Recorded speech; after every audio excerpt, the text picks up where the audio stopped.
Okay, so I will ask Julia to tell us who else is online when she's back, but right now, why don't we go around the table and introduce ourselves? I'm Anna Yackel, Membership Coordinator at IHLS. Pam Thomas. I actually work here in the Champaign Hub. The cubicle's right over there if you want to stalk me. Robert Brady, I'm a cataloger and I work here. I'm Ellen Poppett from IHLS. Jackie Wells, Camargo Township District Library in Villa Grove. Linda Cates, I work here at IHLS in the Champaign office. Brian Holden, I'm the Library Board President for Ogden Rose Library. And I'm Laura Holden. I am the director at Ogden Rose Public Library. And I'm Janet Cler, and I'm the director at the Tolono Public Library. Okay. Julia, are you back yet? It doesn't look like it. Okay. All of you who are joining us via Zoom, we will touch base with you shortly. Please, as Julia was instructing, send us your questions and she will relay them to us. Right now, without further ado, I'm going to introduce our speaker for today, Janet Cler, and she's from Tolono. And how long have you been director there? I have been director there for 25 years. Wow. All right. Yeah, 25 years. And I tapped Janet to do this because I have talked to her board members too, and they respect you a lot. And I think you have a good relationship with them, and you know how to address them kind of on as equals, and you've got a great partnership going. And yet, I think, they feel like, you stand your ground too. And I think you've got that magical blend of how to stand up for yourself and, still be respectful of the board and all make it work, Yeah, it takes work to make that happen. And I think sometimes we spend as much time with our board members as we do our own staff. And so what we want to make sure that we do is that we all do what's in the best interest of the library and to keep it running smoothly. So I appreciate the opportunity to talk about it. I've had some amazing board members and some amazing experiences with my board. One of the hardest things for me is to get a connection going with them, and then they're off of the board. We allow them to serve 2 consecutive terms. And so I've been known to have a tear or two when I'm saying my final goodbyes to some of my board members. But the important thing, I think, to remember, I just sat down and thought about it, and so I made a few notes, and so I'll go over those. But mainly what I'm going to talk about today actually comes from my heart, because this is how I feel is best for my library and for my library and board. So I feel like my library board actually serves on my board because they care about my library. And I think most library boards do care about their library. They care about the direction that you're going. They want to make sure that you are a community resource in the community. So most library board members that I've had experience with don't come with a set agenda. They come because they in their hearts truly want to do what's best for the library. One thing, you have to be able to embrace different personalities and the ability that everyone brings something unique to the table. So if you accept that, you will view things maybe in a little bit different manner.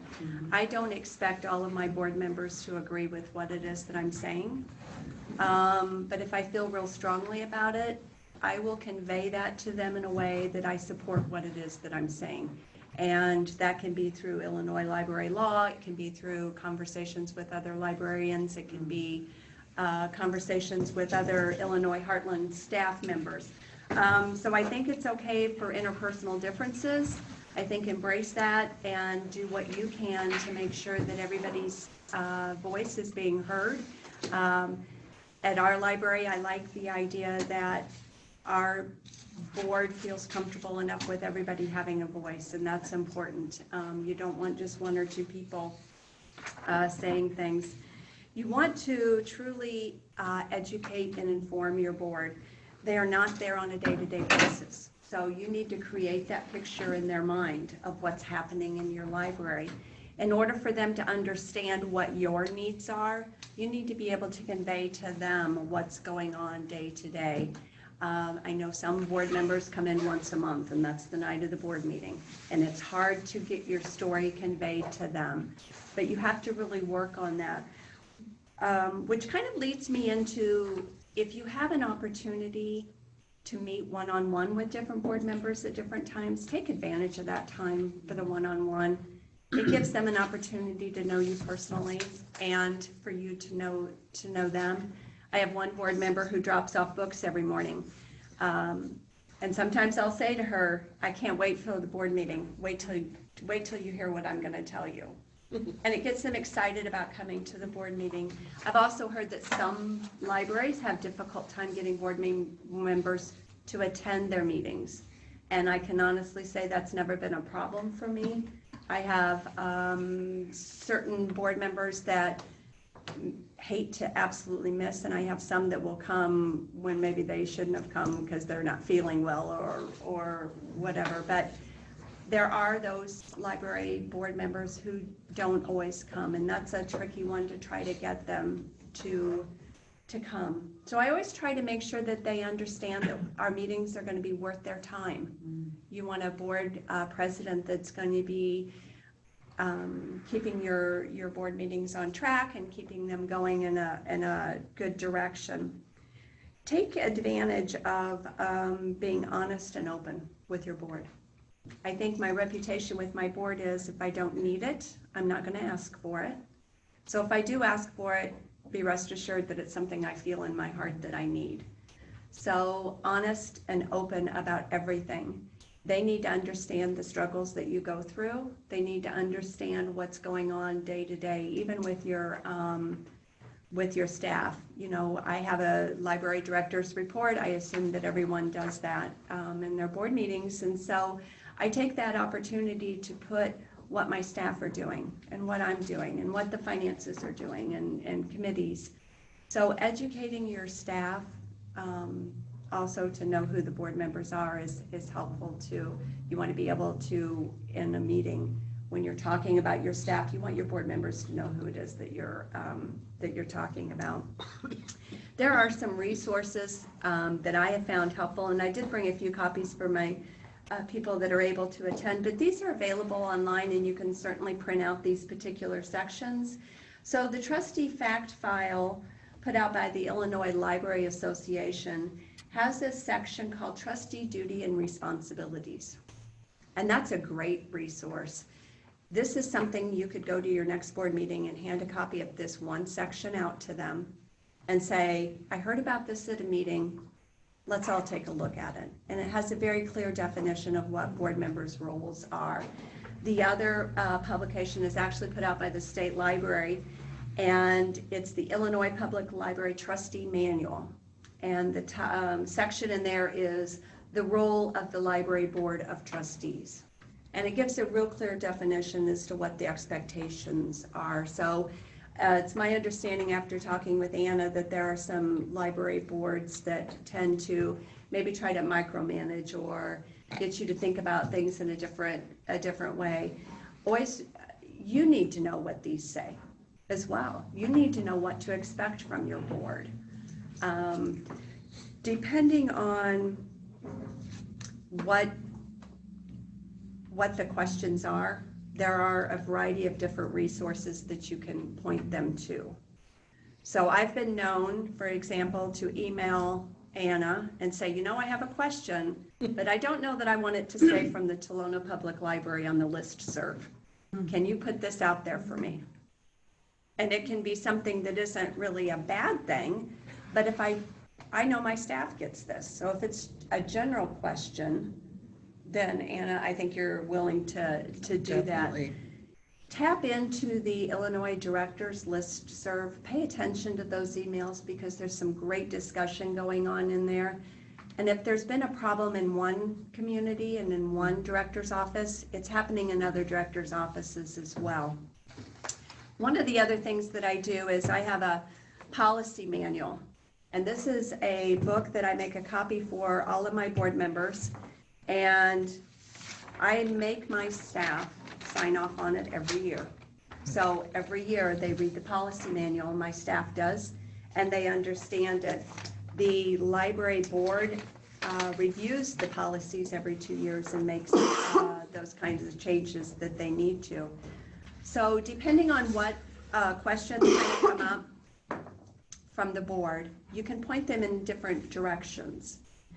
The important thing too is you need to be aware of what's coming down the pipe on different issues. My library board, I said something to them about the prevailing wage. And my board president says, oh, I don't think we need to maybe put that on the agenda quite yet. Nothing's happening. And I said, we need to talk about it. So we talked about it. And you know, that went quicker than anything. And before you know it, it's a new law. Well, we had already talked about it. So stay ahead of the game as much as you can on giving the information to your trustees. There is a email listserv that I subscribe to, and it's called the Municipal Minute. And so that's a great resource of giving you some heads up on what is coming down legal-wise. And it just kind of gives you some additional information. One of the other things I do is on my board meetings every month, towards the end of the meeting, I have a section called Trustee Continuing Education. And that's when I get the opportunity to explain something to the board that maybe came up in a previous meeting, or I have something that I want to talk about to make sure they understand, if it's tax caps, if it's TIF districts. It just gives me an opportunity to address them and let them know about something that they may not have a lot of information on. And it's not taking away from their meeting, but it's just giving them information. So again, what happens when you don't agree with the board? You back up what you think. You back up and you get the information you need to present to them to say, this is what the law is. And if you don't have a copy of the Illinois Library Law, you need to. I have this in my top right-hand drawer of my desk.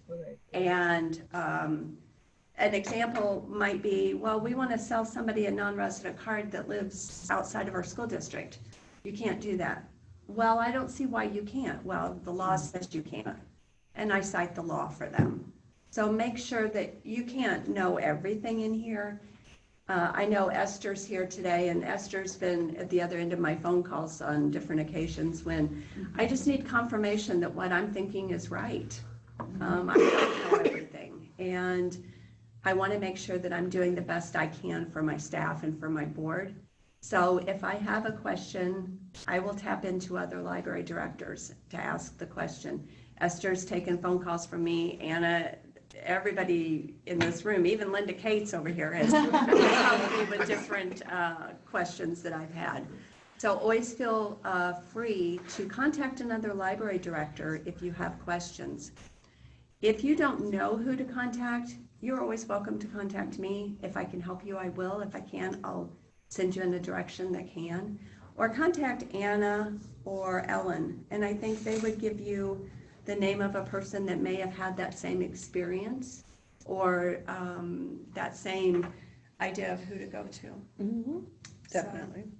So, and I think that's it, unless someone has some questions or any thoughts on anything that I've said. Now, what happens, you said you have your staff read the policy Correct. manual every year. Mm-hmm. So say you have someone who's relatively new, they look at the policy manual, they see something, and it just doesn't make sense to them. Mm-hmm. So they bring it to you, I'm Mhm. hoping, and Mhm. you talk to them, and you're like, okay, maybe this doesn't make sense now. You know, maybe something's changed, maybe. Right. Oh, that's a good point. So how do you handle it from there? So when my staff reads this, and they've brought me concerns before, because times have changed, and I'll give you an example. We have in our policies that you can't have your cell phone. But I tell them, if there's a tornado warning, you take your cell phone with you, and you go in the closet where is our storm shelter.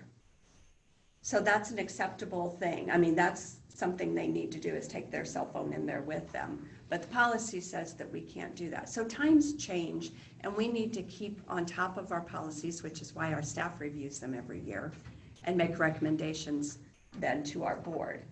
So then when the board every other year sits down to review their policies, we say, as a staff, these are things that we do differently or we would like to see changed in the policy. And we present that to them with arguments about why we want that to be changed. And then they review that.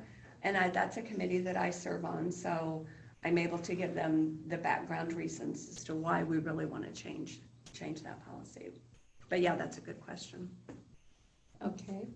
Julia, do we have any questions from our audience? I do not see any at this time. Okay. Oh, I have one. Janet, what do you do with new board members when they're just starting? Do you do an orientation with them? Do you? We have in the past. Sometimes I like to wait and let them be on the board for a little while and then do an orientation, because I think it sinks in better once they've come. We do invite, when they're going to run for the board, we invite them the second they decide they want to be candidates. They've got 6 months before they're officially sworn in. So we invite them to go ahead and start attending board meetings so that they can, when they're seated at the table, they can kind of hit the ground running. But we wait about 6 to 8 months, and then we have an orientation that we do with them. Got it. Yeah.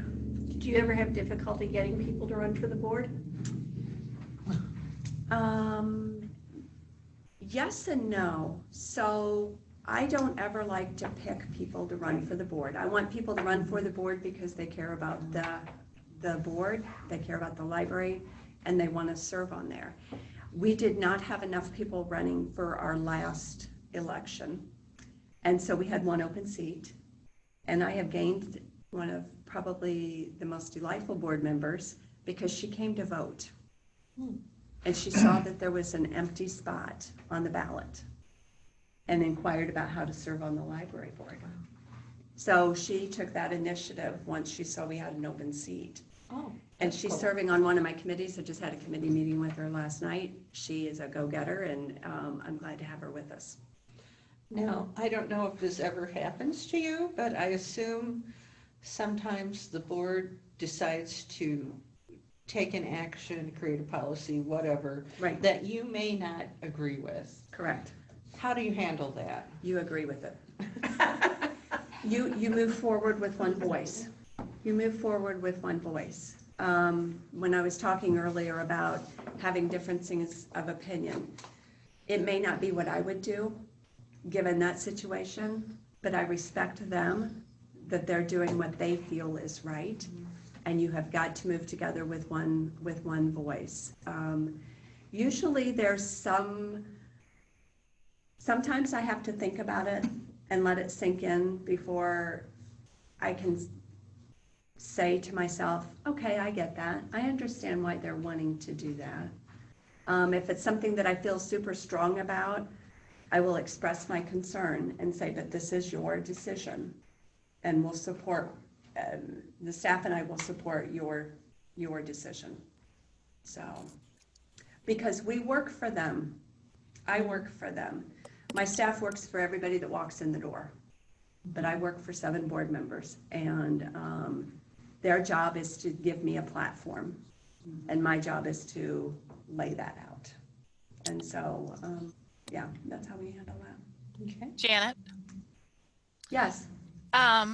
Darcy is asking, how do you deal with a board member who wants to steamroll through a meeting and not talk about new policies?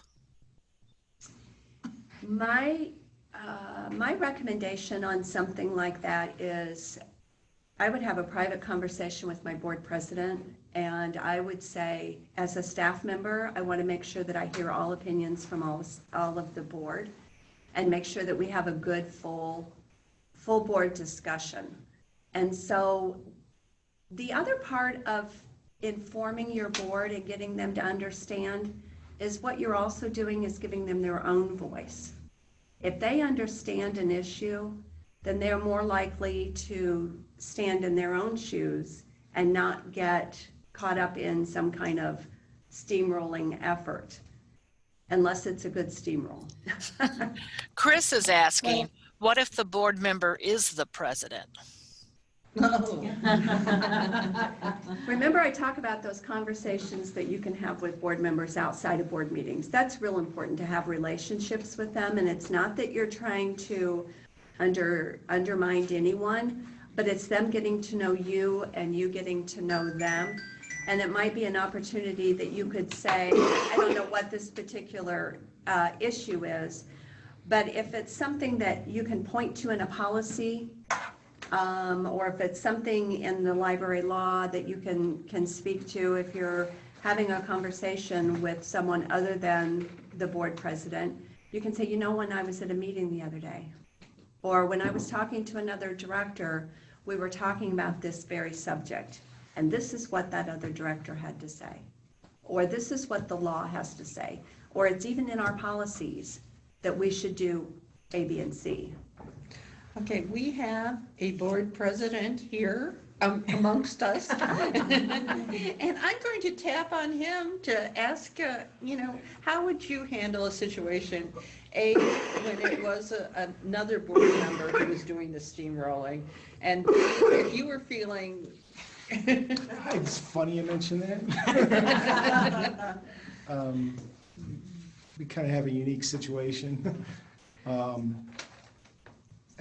last meeting, I literally had to bite my tongue because some things were, kind of go with what you were saying. You need to move forward. You don't agree with it, Right. and sometimes it's kind of hard for me to to remove myself from the situation. But I can kind of see some of it.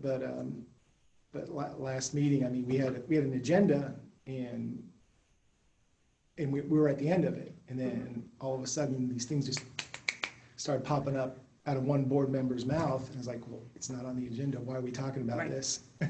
And it goes deeper than that, but I just kind of let them have their say and gather my thoughts and figure out what to do next. It's like, I think you're right, that the library director does need to stand her ground on some things, but some other things, okay, you guys want this, okay, but I don't know if I'm making any sense right now, but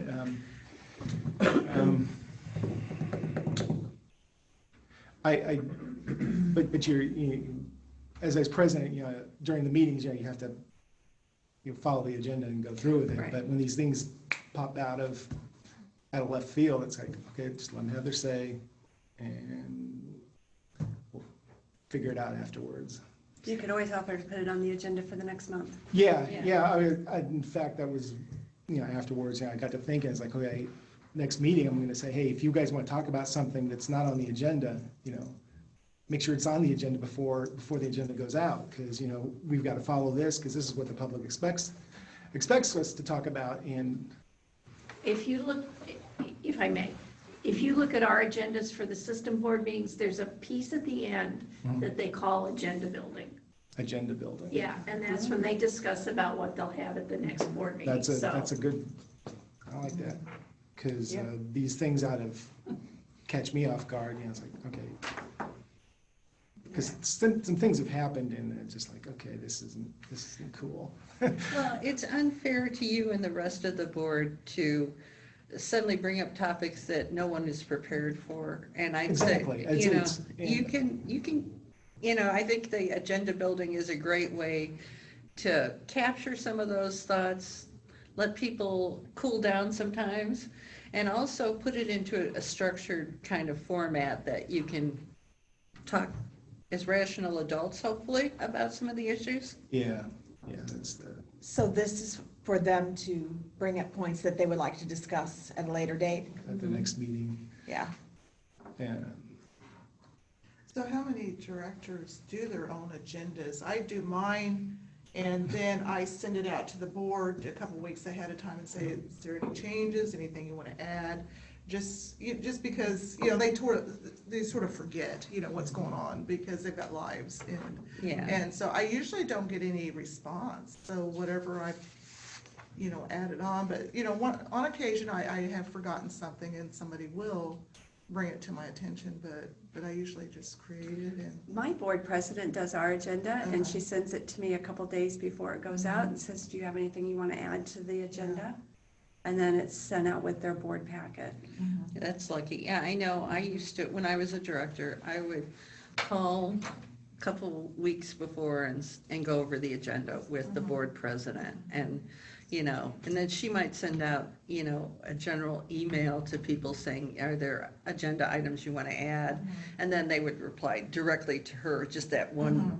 Yeah, I've got a disclaimer saying, do not reply to all, reply Right. directly to me. But I think they're so used to this that they think that this is how it works. And it does work for us. They seem to be okay with it. Yeah.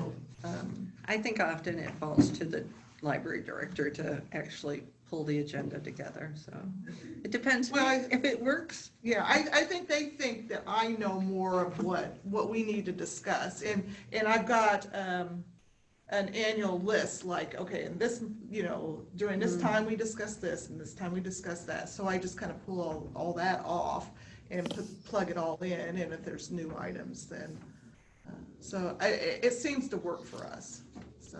Yeah. That's Anna? fine. Bill is saying he does it the other way, do the agenda and then check it with the president. Okay.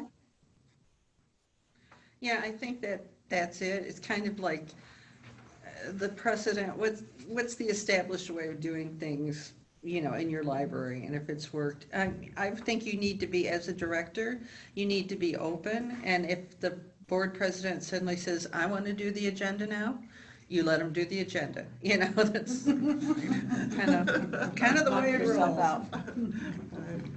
Yeah. Do you ever have where your staff and your board gets together at sometime during the year? We tried that. We actually did a Christmas, around the holidays, a get-together at my home. And I invited the staff and the board both.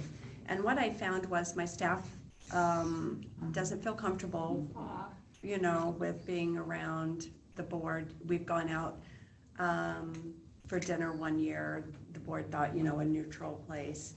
But I have some younger staff members, and sometimes it's hard to get them to want to be around, so. But our library board does a really neat thing for the holidays. They each sign up for 1 week in the month of December to bring in treats for the staff. Woo-hoo. So twice a week during the month of December, because I have 7 board members, they bring in treats for the staff. It can be a shrimp tray, it can be cookies, it can be whatever. And that's you don't have to listen to that part. But it's a great way for the board to show their appreciation for our staff. That's nice. Yeah. Yeah, we have 15 members on our board. Yeah, we can milk this. You could do that for a couple of months. Agenda building. We could start in October. Yeah. But my board members see my staff when they come in to use the library. They know, like I said, I want to make sure that they know who our staff are and that our staff knows who they are, so. Yeah, I always introduce, I just wondered if you had to get together or something like that.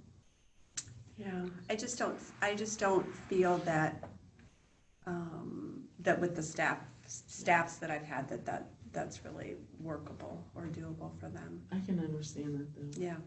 So why are you thinking of doing something like that, Brenda? I'm Jackie. Jackie. Oh, Jackie, I'm sorry. It's okay.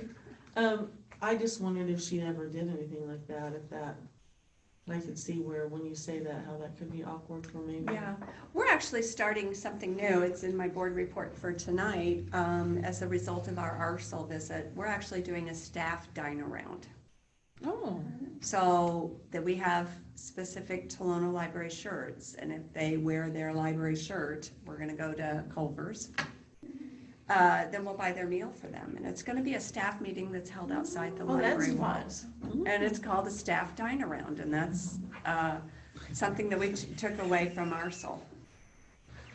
So, yes, Susan would be all about Susan's that. all over that. That is like We could always have guest speakers at that. Oh, yeah. And not that I like to talk or anything. So if your staff wears the shirt, I'll buy their dinner. That's Yeah. fun. Yeah. Annette loves that idea. Yeah. It's an opportunity sometimes, and I think you can see it like at different conventions that you go to. When you're outside of your four walls in your library, then you have an opportunity for some different kinds of discussion with some different people. And so what we wanted to do was to try to get the staff to talk about, when you're in a staff meeting, I don't know about your staff, but I don't know that my staff would feel comfortable with saying, Janet, we think you need to do this. You need to bring us cookies all the time, or whatever it might be.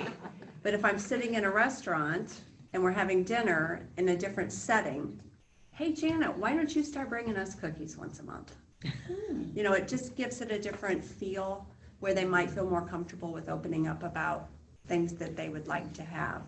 And I have an open door with my staff. They can contact me at any time. We'll talk about anything they want to talk about.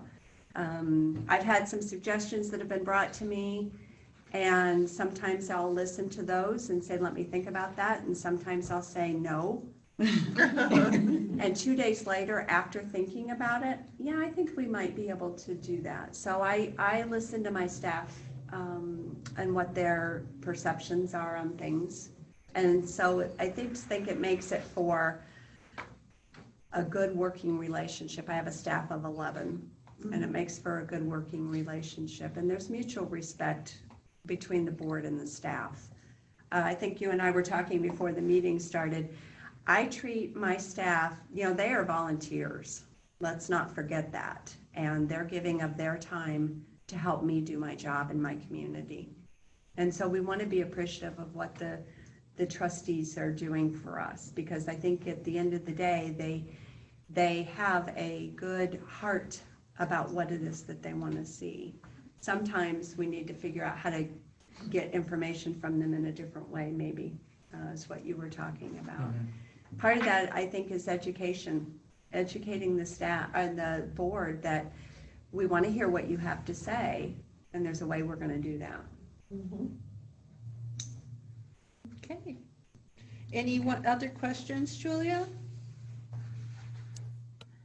Bill has commented he has one ex-staff member on the board. That can be a fun situation. I would be interested if that's a little tricky or not, maybe. But sometimes, I could see that being a positive thing as well. They have some pretty good knowledge as to what needs to happen. Does the staff member have an agenda? That's my, it's just like, if they feel like they're on the board to wreak vengeance, or is this, something where they're just continuing because they care about the library? I've seen it go both ways. Okay. I don't see anything else. Okay. Anyone else here have any questions? Okay. Thank you very much, Janet. You're welcome. And if you do have questions, you know how to reach Janet, you know how to reach the IHLS staff, and we'll all be happy to talk to you about this. You can also reach out to Esther Curry. She's a Yes, Esther's going, yeah, thank you. She'll call me later. Esther's good. Okay, and now we are going to go to Pat Berg and hear what's going on at the State Library. We hope. No. Are you muted, Pat? We can't hear you. She doesn't appear to be muted. She's going to call on the phone, I think. Uh-huh.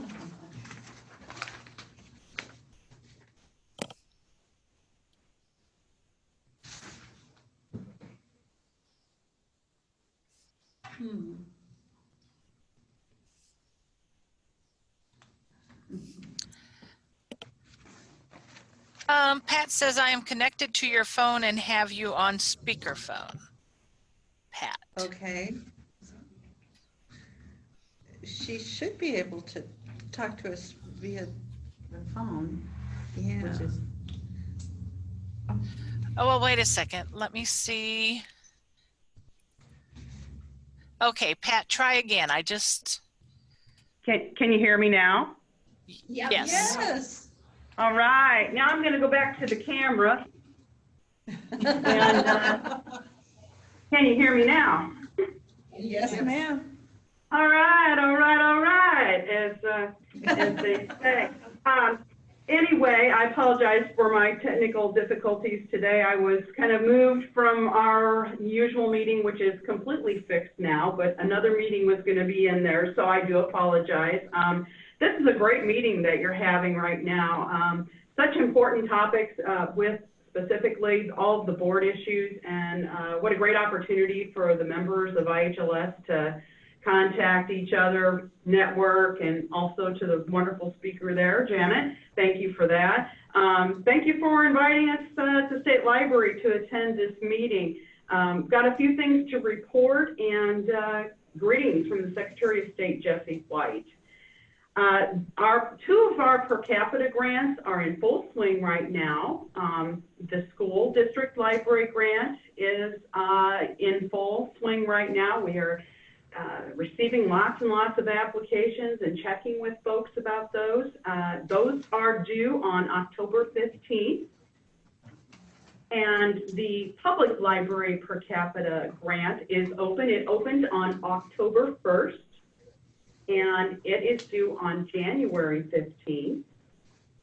And I might add too, for the school district library grant, Glenn Harrison is the contact for that. I also am fielding some calls for that this week because Gwen is out of the office, but anyone here at the library development group could help any school if they're calling in. And Jeannie Urbanik, as most people know, is the contact for the public library per capita grant. We encourage everyone to apply for these grants that are eligible, schools and the public libraries. The traffic survey, which is the interlibrary loan traffic survey, opened recently, and it is for FY19, so July 1, 2018 through June 30th, 2019 are the statistics we're looking for. That will be open through March 31st.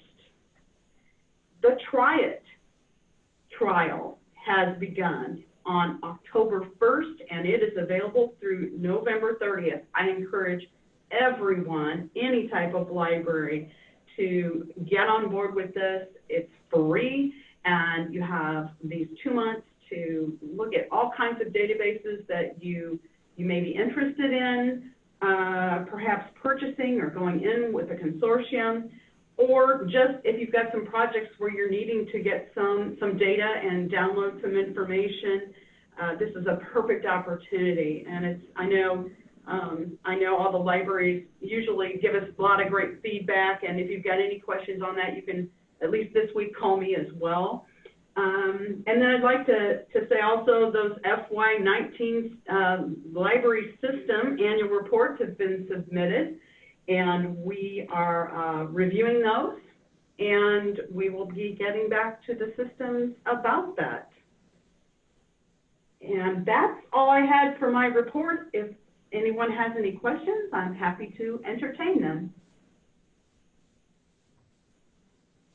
Okay. Yeah, so I have a question. How come some libraries have received the per capita monies from last year and some have not? You know? Okay, that's a very good question.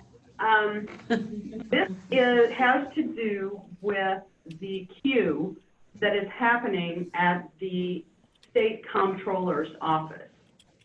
So when we award the money from the Secretary of State's office, we provide a voucher to the comptroller's office, and that office is responsible for dispersing the funds.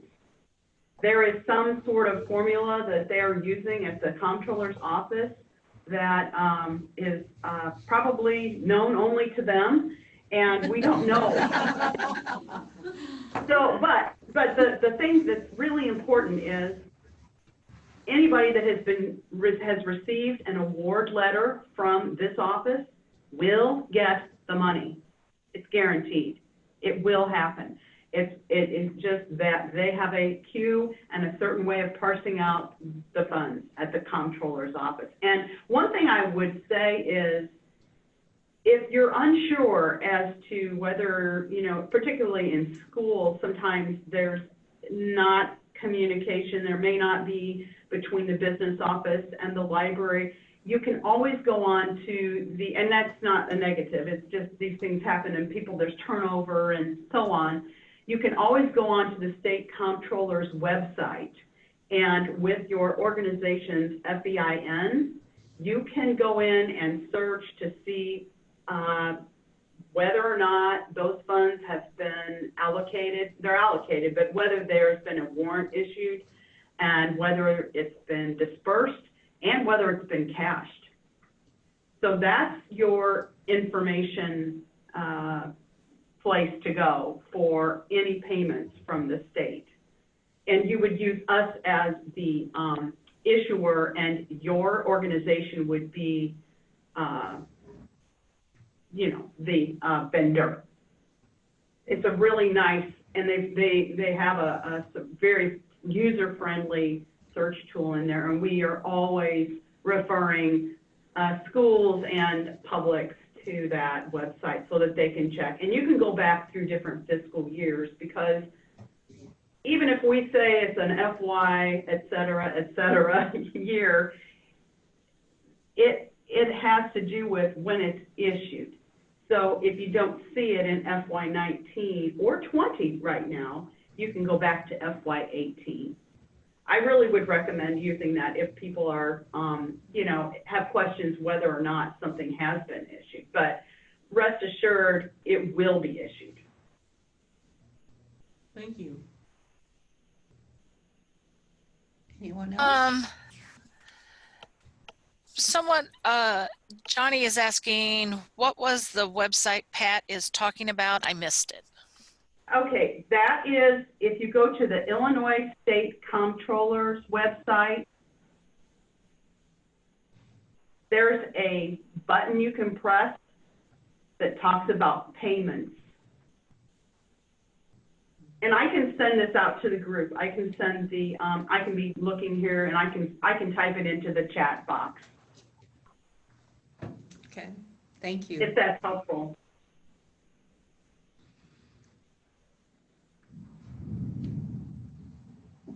Any other questions?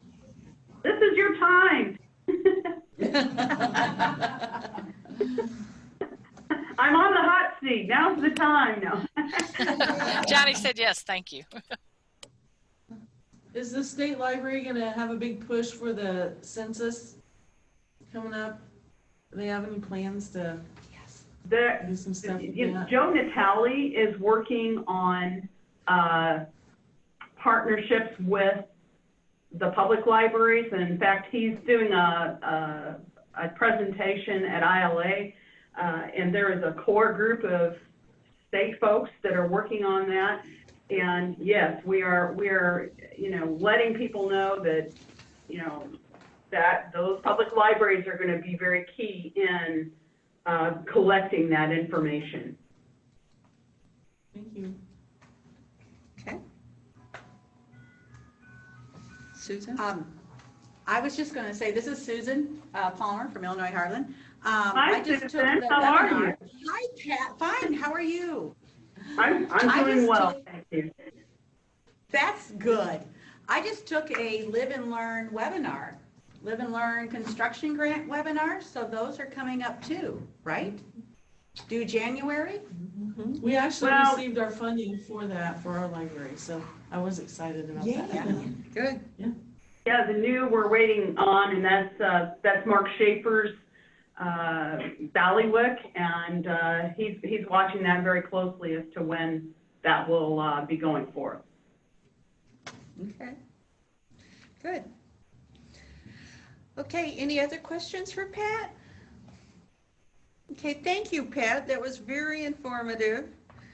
And you've proven once again that you're wonderfully approachable and people can, come to you with questions at any time. And, I love the letters you send out to the new directors.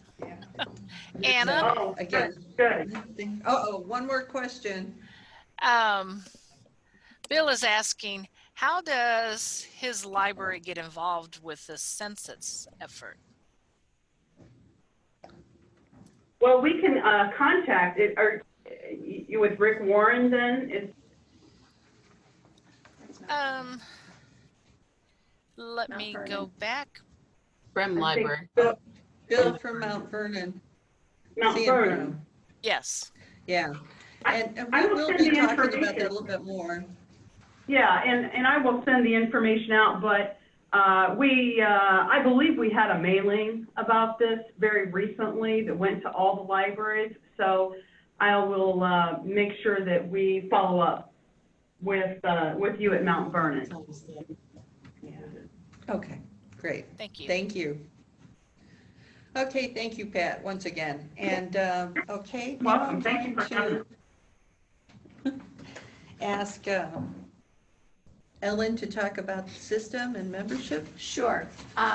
Leslie couldn't be here with us today, and she sends her apologies and greetings. So I'm going to wear a couple of hats when I talk with you, and please interrupt or ask questions at any time. It's a busy month. It's a month that's full of comings and goings for lots of system staff. So please come and see us at the IHL conference if you're a school person, which will be this weekend in Springfield, and then in 2 more weeks, ILA at Tinley Park. We'll have a booth. We'll be presenting lots of goodies. So don't hesitate to come and network with us. Again, a wonderful opportunity to do that. Our annual meeting's coming up at the Edwardsville office on October 29th at 3:30 in the afternoon, I believe. It precedes our regular board meeting. It's, again, a great opportunity to network, to find out a good overview of what's gone on in the system over the last year. And also, and I can say this because I'm not going to be there and Anna won't be there and Susan's going to be attending remotely. You might be the only person who's going to be there, but we heard that the food's going to be really delicious. So take advantage and drop in at our annual meeting. We'd love to have you there. Our member day is coming up. Our annual member day is coming up on November 7th at the Thelma Keller Convention Center in Effingham. Thanks to the work of many, many people, several of whom are in on this call today, we capped the registration at 180. And Shandy or Julia, correct me if I'm wrong, the last time I looked, it was right around 164. So if you're interested in participating, please register, because we'll have a wait list if we need to have a wait list or whatever, but it's important to get your name. And it's going to be a great program. And again, there'll be information there on the census. Shandy's doing something on fake news, Open Meetings Act, FOIA.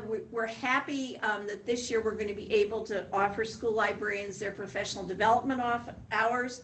So we have a heavier concentration of school librarians than we ever have had before, and that's great, because that certainly is a group of people to whom we need to provide more outreach. So we're really excited about that. That being said, that ties me back to one more thing Leslie wanted us to mention, is that as Pat reported, our annual report was submitted last week. It'll be posted on our website within the next couple of days. So if you'd like to look at that, please take a look and see what the system has been doing over the last year. I really liked what Janet said about her staff works for her community, and we work for you. So just take a look and tell us, check out and see if we've been doing a good job or not, or what, a lot of that is what our focus has been, where our efforts have been. So that will be posted on our website within the next couple of days. I was with Brenda Edwards at a meeting a couple of weeks ago, and I talked about sort of hot topics that the system is looking at. And so I want to share those with you just so you know that we're paying attention to the things you're concerned about. We might not have all the answers, but at least they're on our radar. And certainly one is the minimum wage. And we will have a program on that at Member Day. Anna and I are going to a workshop next week on cannabis in the workplace. And it's really interesting because Anna and I are going to one in the Carbondale area. And at the same day, Leslie, Dominique, and Rhonda are going to one in the Edwardsville area. So among ourselves, we ought to be able to, get a nice handle on what's coming down the pike for us to pay attention on those. The census is certainly a big deal, and we're going to have information for you on the census at Member Day. Anna and I attended a session on that at the Rural Library Conference that we attended at the beginning of September. The big takeaways on that is, and Pat, you can correct me or add to what I say, the whole focus for libraries is to encourage people in your communities to know that libraries are good, safe places and welcoming places to come in and complete this. If they don't have the technology at home, they're more than welcome to come into your libraries. So that'll be a big focus. The other things they talked about at Arsenal was convincing people that the data they submit for the census is safe data, that it's not going out to 800 other sources. It's for census purposes only. The other thing is there will be a mobile app for the census. So they really talked a lot about, okay, at the end of your story hour, let's everybody get out our phones. And if you haven't done the census already, let's pick it up and do it now. It's 10 questions. So it's that kind of outreach that's being talked a lot about. One takeaway for me for that session was that what they are counting and where they are counting is where a person has slept on April 1st of 2020. That's kind of the determining factor. So the minimum wage, cannabis, and the census are all on our radar. And as we get solid, verifiable information, we will share them with you in whatever format we can, whether it's the newsletter, whether it's an online meeting, it's something like this, we will share. Janet talked about using she held up her Burgundy Bible, her Burgundy hymnal, the Illinois Library Laws and Rules. We heard from ILA last year that there will be a new publication of that document in early 2020, that and serving our public. So if anybody needs one of those, don't buy them now, borrow one from your neighbor and buy one in 2020. And the system will do the bulk order. So when we bulk order, then we can share them with our members at a reduced and a better price. So that's really good. I have posted with the agenda on L2, and also I have handouts here, is the thing we like to update. That's just mark your calendars about what's coming up. So the annual meeting's on there, Member Day's on there.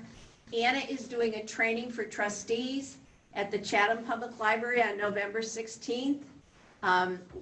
She did it in May. It was hugely successful. So we're looking forward to bringing it to the Chatham area. And then just because we're centrally located in Illinois, it's good to point out to people that the Public Library Association Conference will be in Nashville, Tennessee at the end of February. That's a drive. People can get there.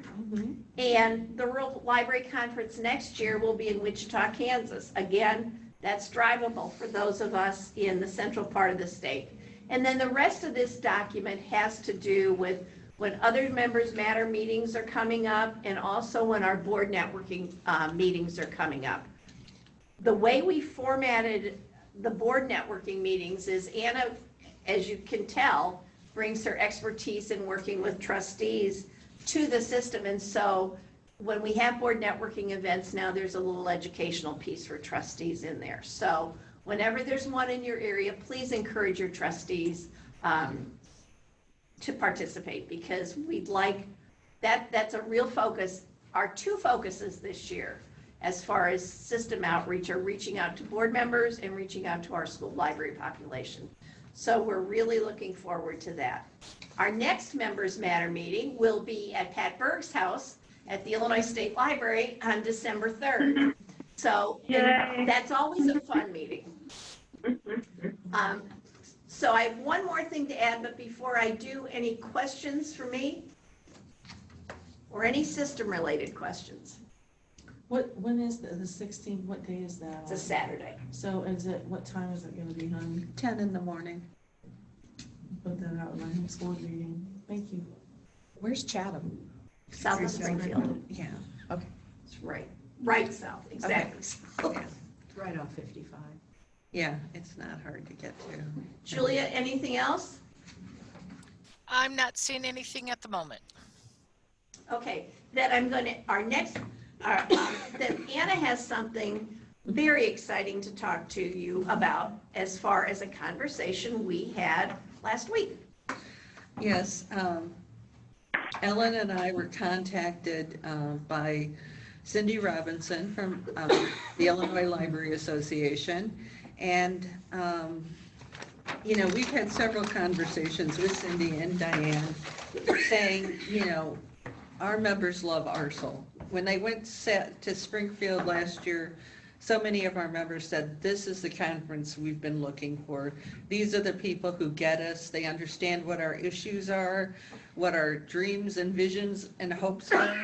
And we found that a lot of our members felt a little bit alienated from ILA because most of the people who are speakers and leaders tend to be from the collar counties of the Chicagoland area, you know, and the bigger libraries. There are more of us from the South who are getting involved, and that's wonderful.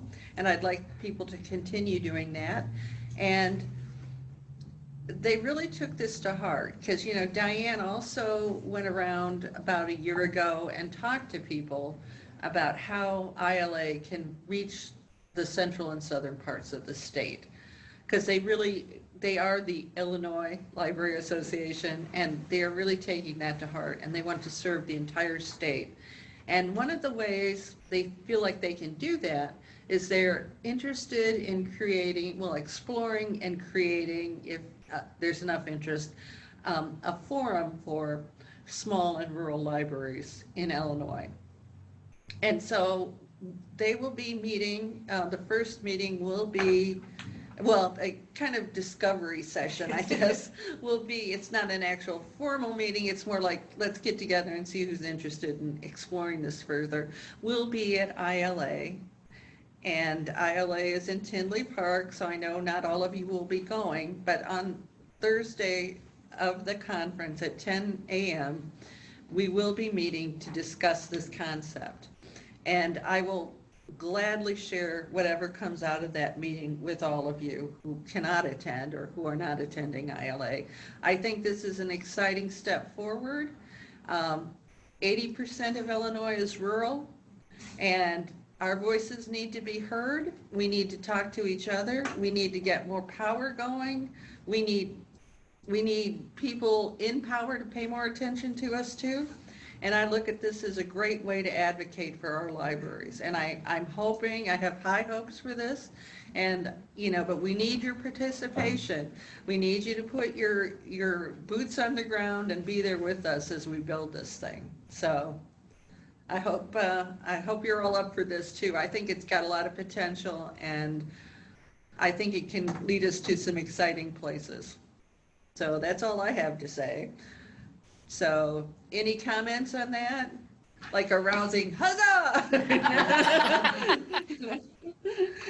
Okay, so I guess we will turn it over to Cassandra to talk about SHARE.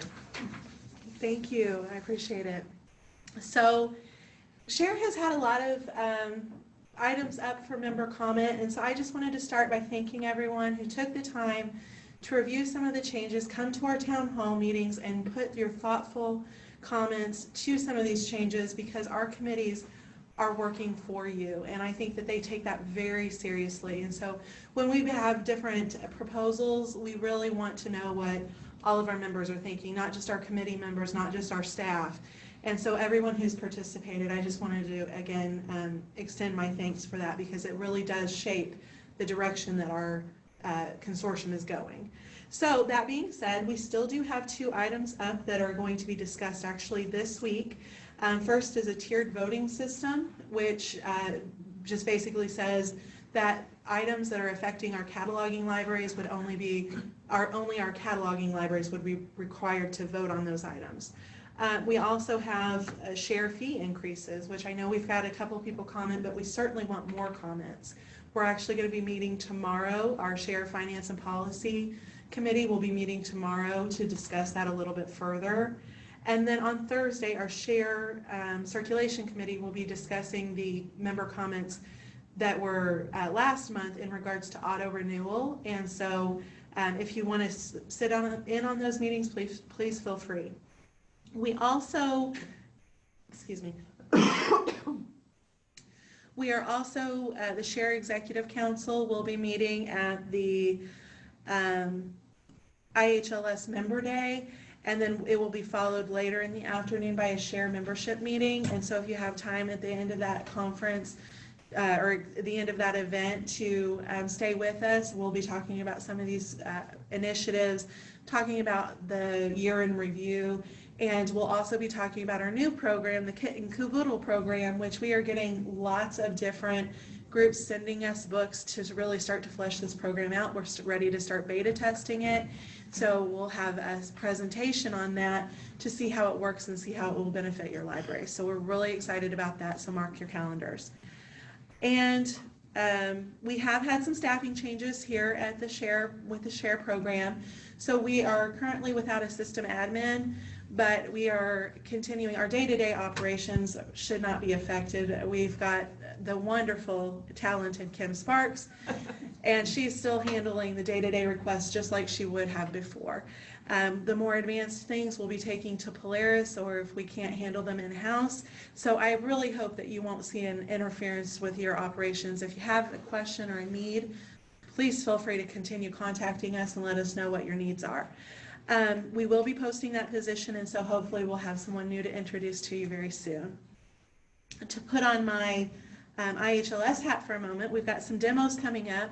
Next week, Baker and Taylor is buying you guys lunch at the different hubs, so take a look in L2 if you'd like to attend. They're going to be talking about their 2 different products. One is Collection HQ, and then their evidence-based selection product called ESP. And so again, if you have time next week, he's actually coming from England, so he's making a long trip over to come talk to you guys about those products. And so it'll be at each hub, one at each day of the week. We also have some upcoming announcements. We are working with the Washington Post for digital access for subscriptions for members. And so you'll be seeing some information about that. We're also working with Swank Movie Licensing to get you some really great discounts for that product. If you're an existing customer, you can either renew at our rate if it's better. If it's not, and you're getting a grandfathered rate, you'll still get a discount. You just got to reach out to the rep. So we'll have more information out there for you to get those prices. So we're really excited about all 3 of those opportunities. Cassandra? Anybody have any questions? Yes, ma'am. Jamie is asking, is Zoom available for the Share committee meetings you mentioned? Absolutely. It's all in L2, including the Zoom URL. Thank you. The annual, we will also be broadcasting that with Zoom. Yeah. Cassandra, can you touch just a little bit on the importance of directors serving on committees and the knowledge that they can get to take back to their libraries by participating in system events? Absolutely, and that's something that I think that you said it very eloquently, because you're in the loop of what's going on and you're helping shape the program as a whole. And of course, like I said, the volunteers who run our committees, they have concerns, of course, for their communities, but they are also viewing it through the lens of central and southern Illinois as a whole and what's good for our community. And so it's a great way to participate and to help shape policy and to shape the program, but it's also a great way for professional development for yourself and for your staff to be just in tune with some of the things that are going on. And so it's a great way to build leadership as well. Okay. Any other questions? Okay, Susan, would you like to talk about delivery? Sure. I thought, though, I'd start out by not talking about delivery. Just a real quick thing. Anna, like you mentioned, ILA, it really has heard that there's the rest of the state.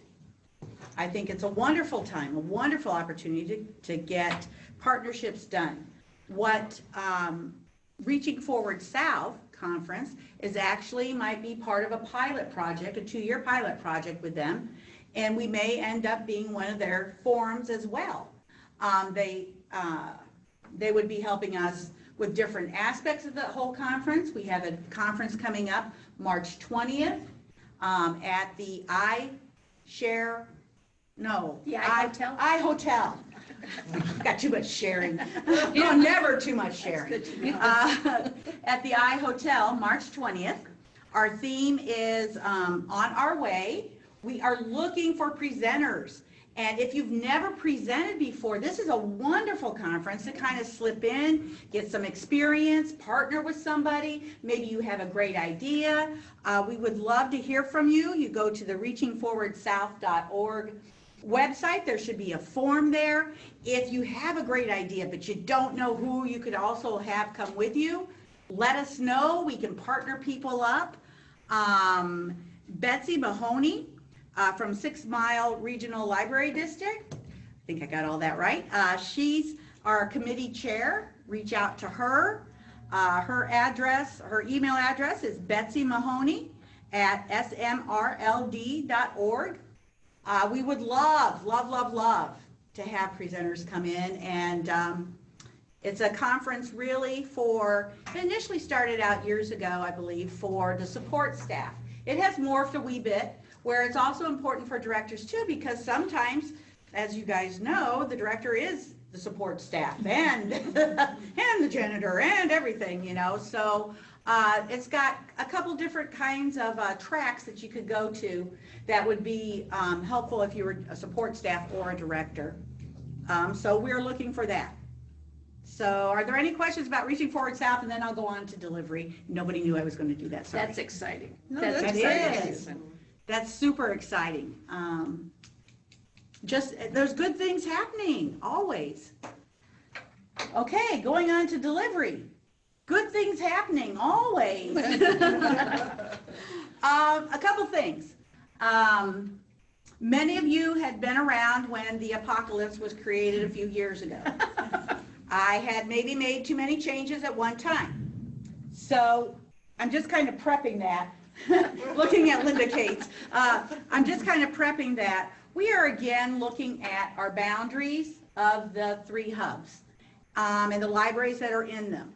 We have had, Brant Wingerter has developed an iPad app for our drivers that has produced data, like amazing data. And looking at that data, it's becoming clear that we have some areas that we could gain some efficiencies in if we just move a few things around. And that would be the libraries, and that would be the routes. But we're going to have a proposal. We're hoping to do this about the beginning of January. And what we're looking at is Carbondale currently, very important location. We cannot get to Cairo from Edwardsville in a day and get back with items. So we need that geographic location. Historically, they have not, with that apocalypse, I took libraries away and we rearranged things. But looking at the data, we should be able to support more out of that, and they can relieve the numbers and the work that's in the Edwardsville, the Champaign hubs currently. So we kind of spread that love around because the sharing is really, it has increased. We are at, are you ready? 4.5 million items one way you guys have done. Is that not crazy? That's really, in my head, 9 million, you know, because it's got to come back. So that's a year. Yeah, one fiscal year. That's up. The interesting thing about that is that much volume, you know, you can't point to one thing. I think that delivery, we will deliver whether you're in share or not. I'm not picky how you're borrowing your items. You know, if you use the ALA form, if you call them, whatever. My position is I'm going to deliver to you guys. Thank you, Secretary of State Jesse White. So in saying that, by being in share though, I'm going to just do a quick, probably speak to the choir as I'm looking around, but it adds so much to your community. And now that we are able to provide, we're still doing access to 5-day-a-week service. We were a little jumpy at first, but I feel like we've gotten into a routine now, so that libraries in the small communities are not penalized for living in a small community.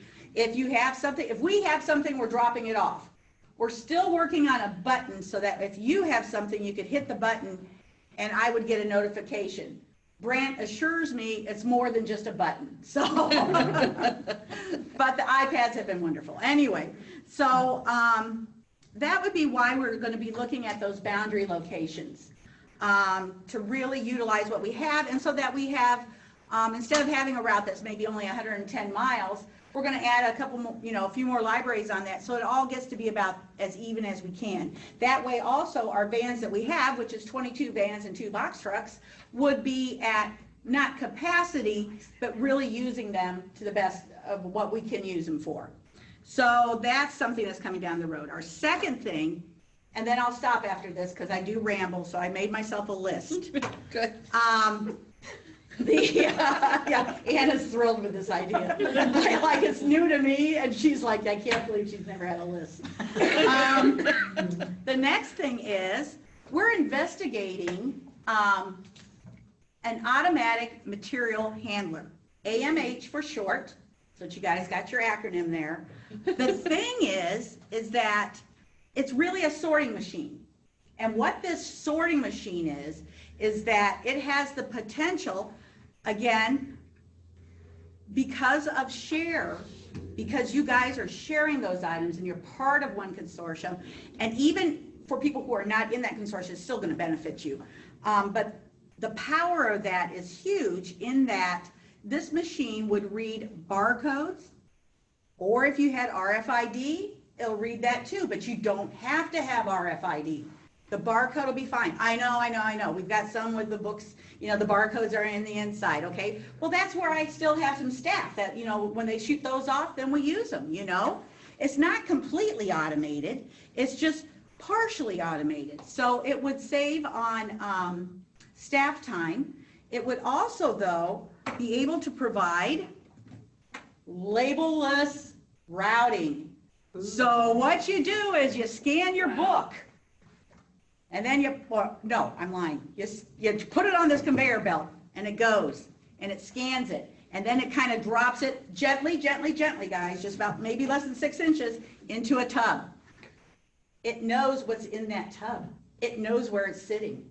So that when, at the end, we start pulling another, and maybe part of this I'm making up now because I don't remember all the words, but I know what the effect is that it has a label then that can be scanned that has every item in that tub. So then you have a manifest of those items, and it knows the status. So it knows if it needs to go on your hold shelf. It knows if it needs to go back out. And it's like up to the minute, basically. So that, okay, so this is sitting in the driver's van. It's going down the road. He gets to your library. He takes out the tub. He pulls it into your library. You stand there and you scan the end. It immediately does, and you have every place that those items are going. And if a person had placed a hold on it and it was just going to sit on your shelf, it knows to change that status. So then that status is changed, so you know to just say, hey, I can put that right back into the bin to go back out to the person who put the hold. Is that not amazing? And I believe this. I think they have done this in several huge, large locations. They've used Polaris even, so that's not even like we're not truly on the edge of the technology where we're gonna really regret it. So other people have been there and they've made modifications and things. The reason we have been exploring this for years, honestly, but initially it was like $2 million machine, you know, and no offense, but that, you know, am I going to get the return on investment just to know where the item is? No, I don't mean to, you know, but it's actually hopefully coming in under 500,000. And there's grants and things that maybe that can base that cost off. And we'll have to do a return on investment. And the county department, kudos to them because they've been really looking at this stuff. They've got in mind for that to figure out return on investment. But the ability to do that, and then you don't have to be printing those receipt labels. You would still print your whole labels, I'm assuming. This is from somebody who has not worked in a library, but I love them. So in doing that, you know, I think there's a savings back that way, back to staff time, the turnaround time. We are really in a wonderful, wonderful time for delivery. We're meeting nightly, exchanging items. It's just, I know the smaller communities have seen and patrons are understanding they're getting their items quicker. I have not run into Jeff Bezos yet to give him my ideas or sell them so that we can have it back for the library world. He's part of Amazon. They have a delivery problem. Are you talking, Julia, to make me stop? Not to make you stop. Bill is asking, how soon will this come into effect?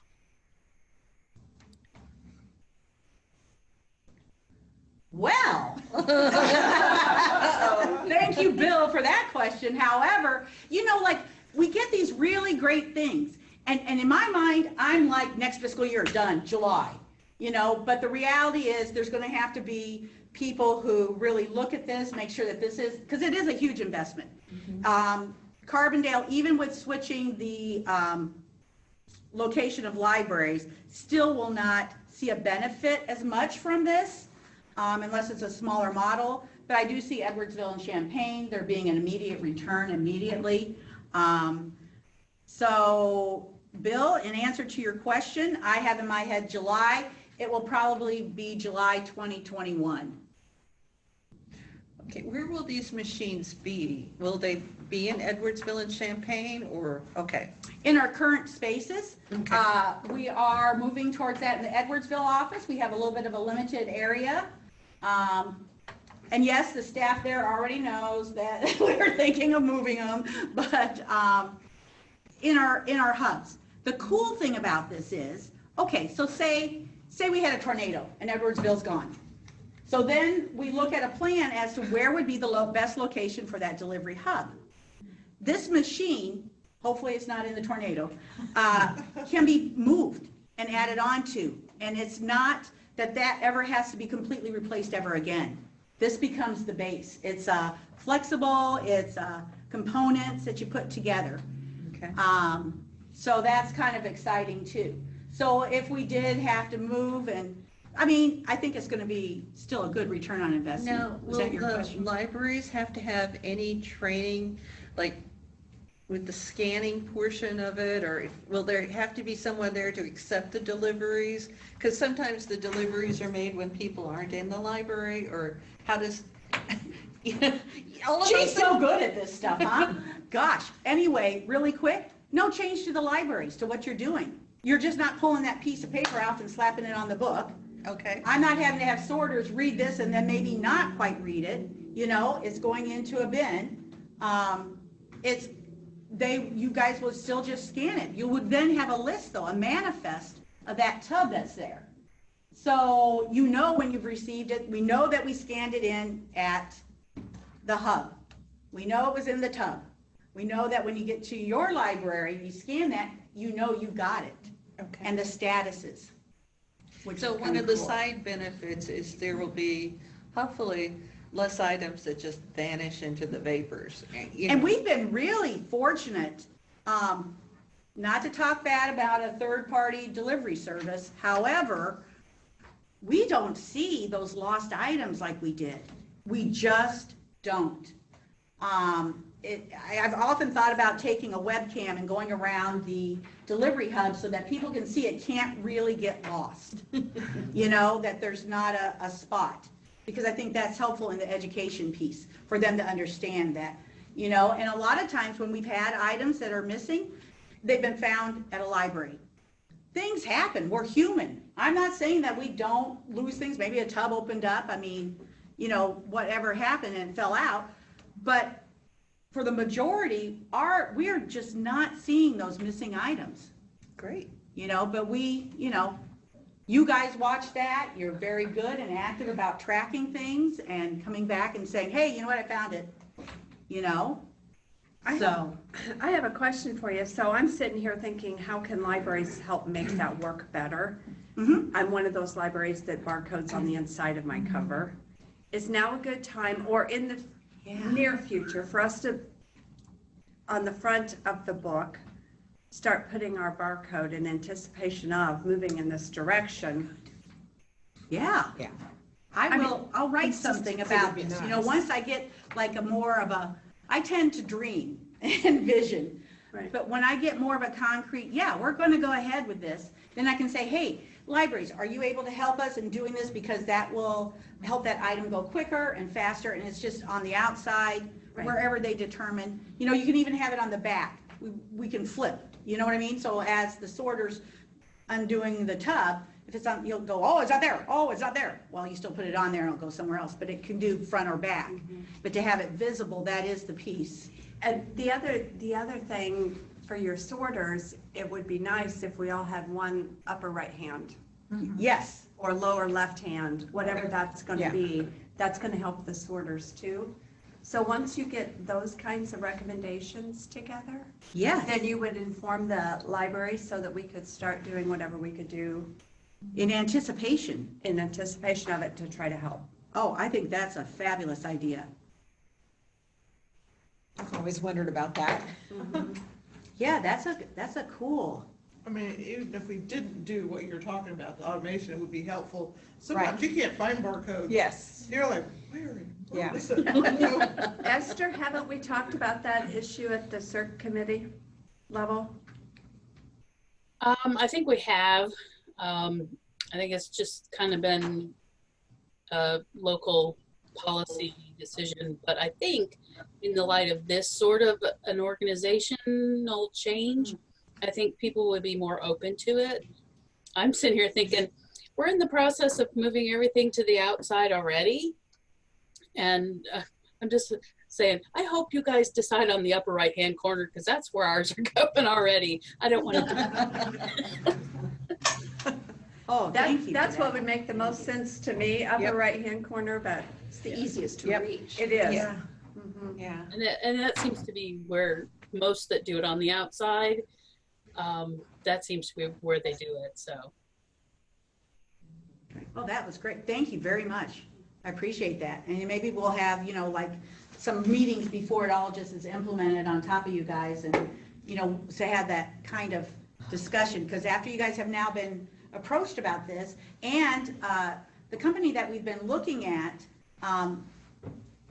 for loads and loads of reasons, they're going to be at Member Day. So I encourage you to speak to them, to kind of see, if you have more technical questions.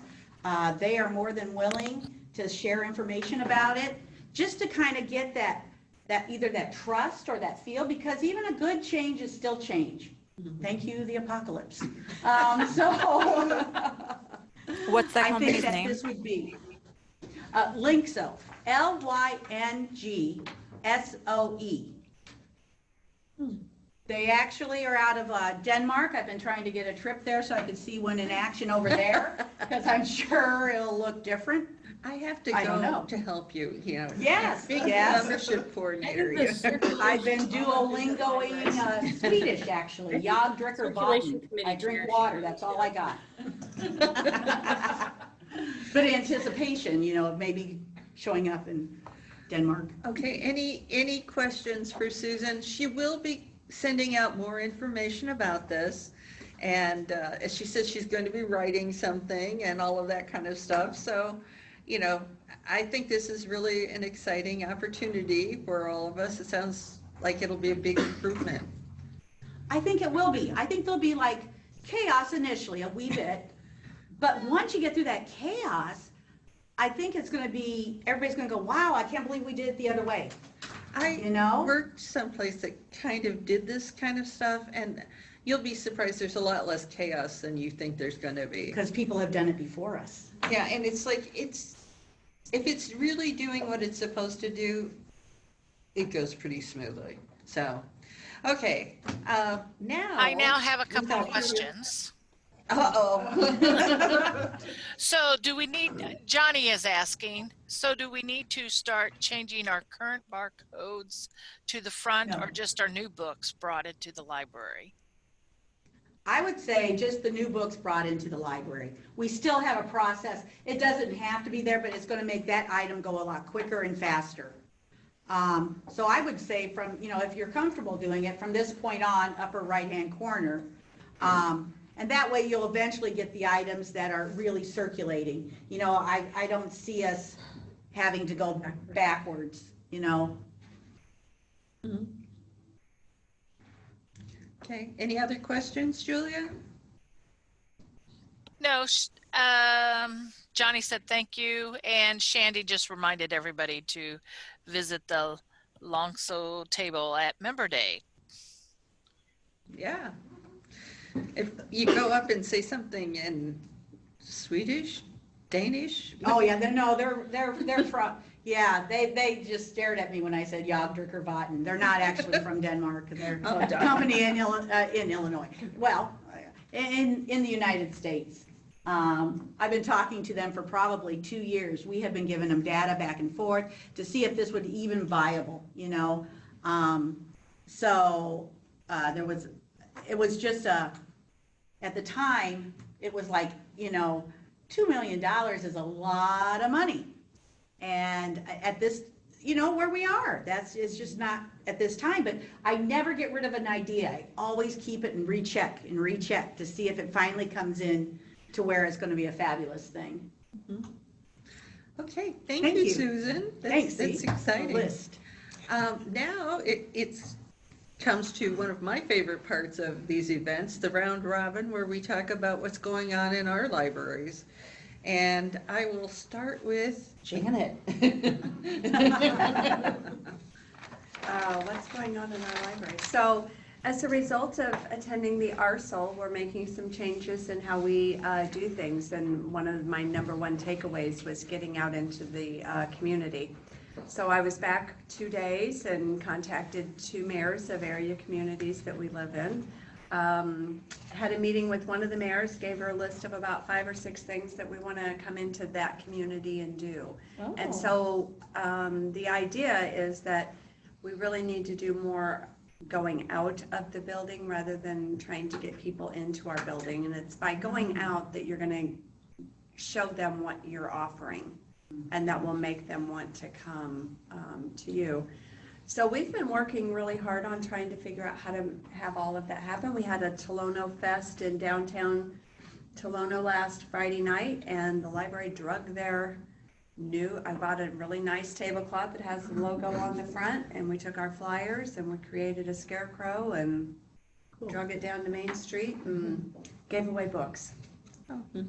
Yeah, so a lot of that came from ARSL. So that's it was a good thing, yeah. So that's what we're doing. Okay, Laura?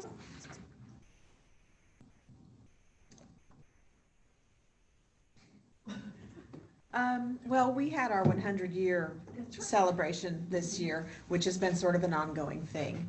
So we kind of have come to basically the end of that. There's just going to be a few, smaller scale things like special craft lessons and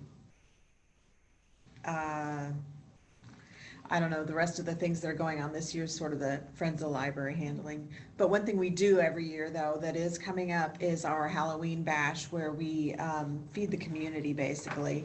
We have hot dogs, chips, cookies, hot chocolate, everything. And we get the the nice, like the The good hot Nathan all beef, you know, hot dogs, yeah. Yeah. So that is the evening of Halloween. We do that every year and it's very well received. We usually have about 200 people through. So, yeah. I love Nathan's. Seriously, coming. Yeah, they're great. So do they eat there in the library? Yeah, they eat or- in the library. okay, Mhm. okay. Yeah, we set up our meeting room with tables. Oh, and- okay. Yep, Guess yeah. we don't have a That's meeting. fun. Yeah. Yeah. Okay, that's wonderful. Laura did a really good job with her 100-year celebration. Really cool displays and lots of public excitement. You did a really good job with all of that. Thank you. Thank you very much.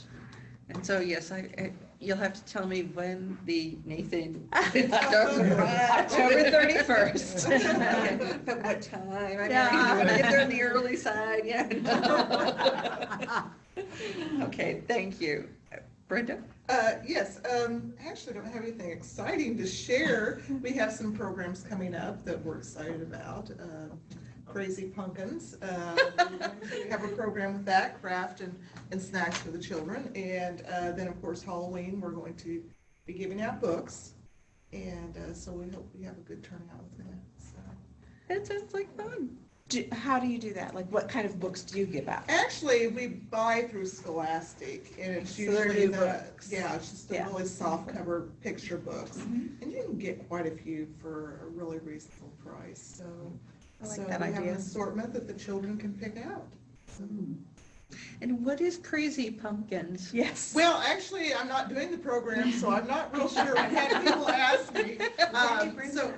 So we have a craft, I know that, I'm not sure what it is. And we also have a donation of pumpkins that we're going to hand out to all the children, kind of good sized pumpkins. Oh, So we're excited about that. that's nice. Yeah. And I was recently at your library for one of the networking group things, and it's like, I was really surprised. You have a very nice little library, and again, it's just down the road, Mansfield. Right. Thank you. Yeah. I think it's so cool. I love visiting all the libraries. Everyone has something special, so. Okay, Jackie, how about you? Well, like Janet, I took away from Arsenal to get out of the library. So we have started this year a traveling story time. We are going to the Head Start once a month and then the preschool once a month, and going actually to the kids since a lot of them aren't coming to us. So we're going to do which I learned at Arsenal about the skeleton hunt at the Dollar Tree. If you guys don't know, they have these skeletons are $1. I ordered a case of them. Wow. And they were $1 a piece, and they come apart like the little, and so you hide those all over your library, and people gotta come in and find the parts and put them together. So we're gonna do that the Saturday before Halloween. We're gonna have a skeleton hunt, and then following that, we're gonna do a glow in the dark story time. Oh, that sounds like so nice. much fun. So do the kids get necklaces and what's the glow, how are you Yeah. gonna do the glow in the dark? Well, we have glow in the dark tape that we ordered. Did you go to the glow in the dark story time at Arsenal? I did not. I would. So they no. talked about different things to do, putting the tape, and we actually a few years ago took our boardroom and made it into a haunted house. It really wasn't that scary, but we bought that blackout stuff and we bought glow light, the black lights, so we have those still, so we'll put those up and Cool. so we're just gonna try some different things. And they did say stuff to hand out, but she did say don't hand out the glow in the dark bracelets and stuff till afterwards because it can be a little distracting when you're trying to read the story. The kids are but we're looking forward to that. So we found out that one of our churches is doing a potluck or a spaghetti dinner that night, and another church is doing a trunk or treat. So we're gonna try and just promote it and tout it all at once, things to do in Villa Grove that night. Oh, nice. Go get dinner, go to trunk or treat, then come to the library first. We actually found out when they were having their trunk or treat and planned ours for right after that, so we're hoping it goes well. Nice. Sounds like fun. Okay, let's see, Esther or Bill, what are you guys, what's new at Brem? Well, not a ton new, but fall season, Bill keeps us well scheduled for lots of programs for adults, very seasonally appropriate. I think we have a local ghost hunter team Ooh. coming. Well, the the head of it, has done a lot of, has written a couple of books, and he's going to be visiting our annual books for treats, very similar to what somebody else is doing. We used to do it on Halloween, but now our downtown development is doing a Halloween trunk or treat sort of thing in the downtown businesses. And so we said it makes no sense to do it 2 different days. So we do it with them now. And we get, again, our books through Scholastic, through their FACE program, which I can't remember what, it's a, you can get them at a bigger discount. And so we're usually handing those out, and then a full line of events for the kids. We have started expanding some programs for the teens, which we're going to see how those go. And it's kind of a new area for us. We've tried some in the past, but haven't always been successful. But we've got a couple of staff members that are interested in giving it a try. And so far so good with our new teen book club. Not a huge amount of attendance, but you know, some is better than none. And Yeah, sure, I'm sounds missing good. something, but lots of stuff coming up for the fall and winter season. Good, sounds like fun. Okay, Annette, what's up with your library? Hi there. We just have a lot of things that are ongoing, a lot of lifelong learning programs, healthy living for your brain. We're going to have some Alzheimer's programs. We just had a shred event this past Saturday. We're trying to do it the first Saturday in October, so we had a banner made so we can use that every year. And that was pretty successful. We had a lot of traffic out front of the library, so I think we may try to do that somewhere else next year because there was a lot of people coming for that. The first hour, there was probably over 60 cars. So it was pretty popular. And then I'm going to try and do some pop-ups at some church services coming up in October. So I will be there on Sundays for a couple hours and hopefully drum up some information for people that may not know everything that we have to offer and such. So those are the kinds of things we've been, doing here and there. Career fair we just had last Saturday as well. So yeah, that's some of the things that are happening here. Sounds great. Okay, Brenda, what's happening in Redbud? Well, we have had the Census people in twice. They have set up their display and they are looking for census workers. We also have an organization in a town close to us called Call for Help. And basically their services are for spousal abuse, sexual assault. They come in once a month. They just set up their table, bring their flyers, bookmarks, giveaways, and they have a staff person that comes with that. And they sit there and just answer questions to people as they come in, if they have questions about the services or they give out their brochures. So that's been, but you don't know how successful it is, but I think that people are getting the information that they need. I would like to have someone from the assessor's office come in yet this year to talk about taxes.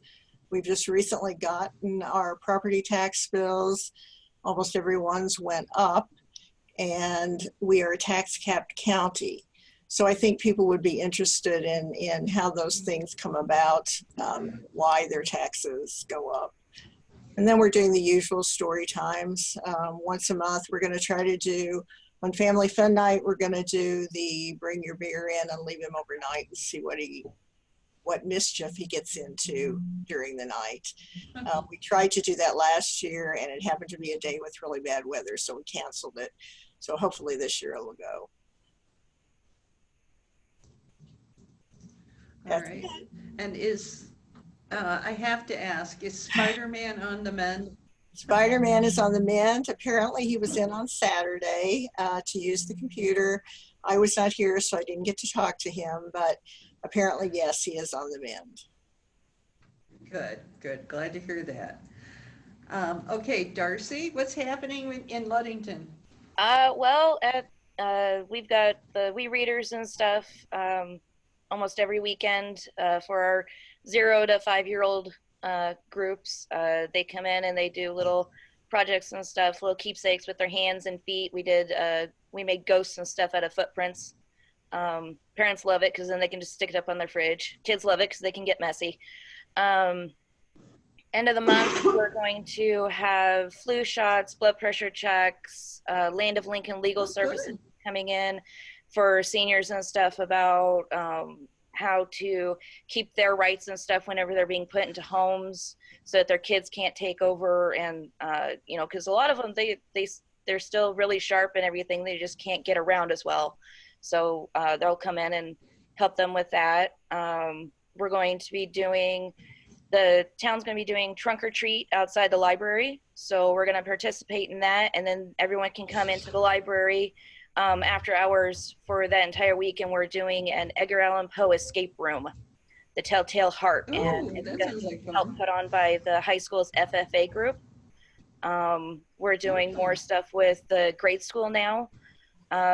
In years past, the grade school and the library were separated. They didn't really get together and do anything. Well, I've been in touch with the principal and the secretary and stuff, and earlier this year we did a murder mystery dinner in their cafeteria. So it was a real nice way to get together and do stuff. And now they come in and they pick up their books and stuff that they have on order. I've noticed that the high schoolers are coming in more because of it. We partner with them. They do what's called night bucks. Any good behavior and stuff, we hand the night bucks to the kids and then they can take it to the school and get prizes. So it's a nice way to incorporate the school system back in because they got rid of the high school here in our town and moved them to the Arthur School. So trying to keep everyone together has been a struggle, but we're starting to work it out. So that sounds great, Darcy. Julia, anyone else on Zoom who wants to share anything? Okay. Shandy said regarding getting out to the community, the Glen Carbon Library had a table at her daughter's elementary school registration this past summer. Parents could actually sign up for a library card right then and there, and they had coloring sheets for the kids. And Uh-oh.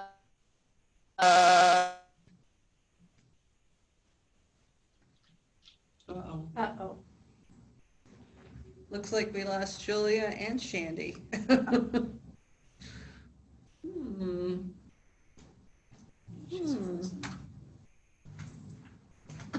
Well, looks like we're out of time too. So it's fortuitous that all of this is happening at once. So I just want to say thank you all for joining us. I hope you had as good a time as I did. This was a delightful experience. Janet, once again, thank you so much. And we will see you in 2 months. December 3rd, the day before my birthday. Cookies are accepted. Okay.